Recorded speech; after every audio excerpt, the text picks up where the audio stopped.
Et j'ai vu un autre ange, plein de force, descendre du ciel, ayant une nuée pour manteau, et sur la tête un halo de lumière, son visage était comme le soleil, et ses jambes comme des colonnes de feu.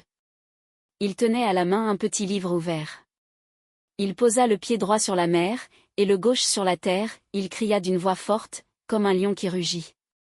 Et quand il cria, les 7 tonnerres parlèrent, faisant résonner leur voix. Et quand les 7 tonnerres eurent parlé, j'allais me mettre à écrire, mais j'entendis une voix venant du ciel qui disait, « Ce que viennent de dire les 7 tonnerres, garde-le scellé, ne l'écris pas. » Et l'ange que j'avais vu debout sur la mer et sur la terre leva la main droite vers le ciel, il fit un serment par celui qui est vivant pour les siècles des siècles, celui qui a créé le ciel et tout ce qu'il contient, la terre et tout ce qu'elle contient, la mer et tout ce qu'elle contient.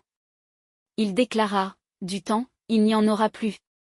Dans les jours où retentira la voix du 7e ange, quand il sonnera de la trompette, alors se trouvera accompli le mystère de Dieu, selon la bonne nouvelle qu'il a annoncée à ses serviteurs les prophètes. » Et la voix que j'avais entendue, venant du ciel, me parla de nouveau et me dit, « Va prendre le livre ouvert dans la main de l'ange qui se tient debout sur la mer et sur la terre. » Je m'avançai vers l'ange pour lui demander de me donner le petit livre.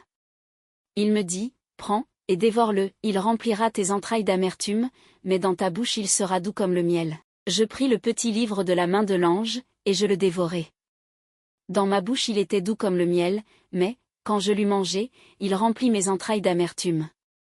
Alors on me dit, il te faut de nouveau prophétiser sur un grand nombre de peuples, de nations, de langues et de rois.